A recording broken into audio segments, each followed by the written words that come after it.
Hai, selamat siang teman-teman. Puan lagi ada di kafe, lagi nunggu temen. Tapi karena belum datang, Puan mau memanfaatkan waktu untuk bikin konten. Kali ini Puan mau bikin soal white label.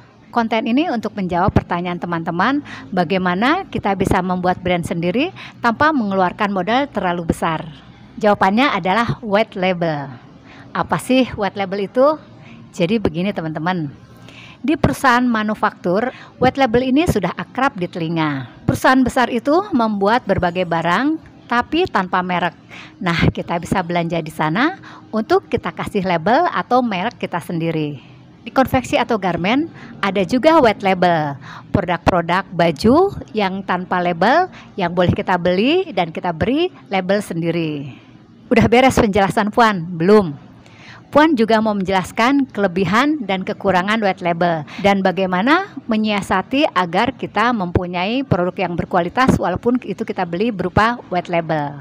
Kelebihan kalau kita memilih white label artinya kita tidak usah produksi sendiri. Artinya juga menghemat waktu. Kita tidak usah susah-susah mencari kain atau maklun ke konveksi.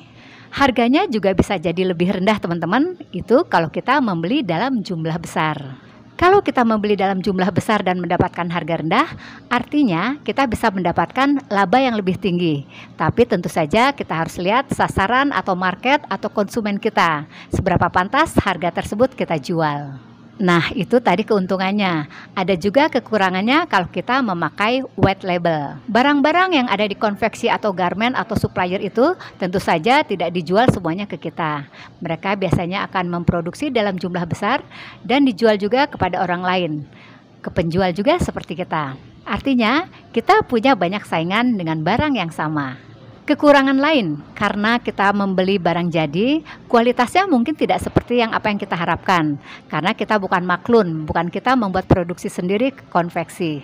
Kalau kita memproduksi sendiri atau kita maklun, artinya ada standar kualifikasi, ada standar kualitas di sana. Nah, karena banyaknya barang yang mungkin sama dengan produk kita, walaupun brandnya beda-beda, disinilah dibutuhkan kreativitas kita sebagai penjual. Kita harus mengemasnya dengan baik dan unik dan membrandingnya dengan kuat. Jadi, kita punya keunikan tersendiri. Kelemahan lain, kita juga bisa mendapatkan barang itu terbatas.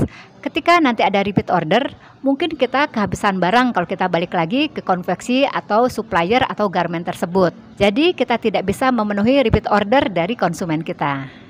Namun jika sudah mantap memilih white label sebagai produk dagangan kita dengan brand kita sendiri, maka ada tips yang bisa Puan berikan pada teman-teman, yaitu sisihkan waktu teman-teman untuk melakukan survei terhadap barang-barang tersebut.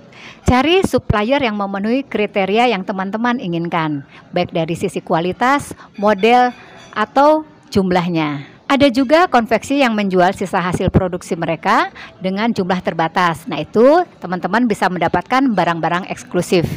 Oh ya, di mana teman-teman bisa mendapatkan produk white label ini? Di channel ini, di beberapa video yang telah Puan buat, ada beberapa konveksi yang menyediakan juga produk white label. Teman-teman boleh cari di sana.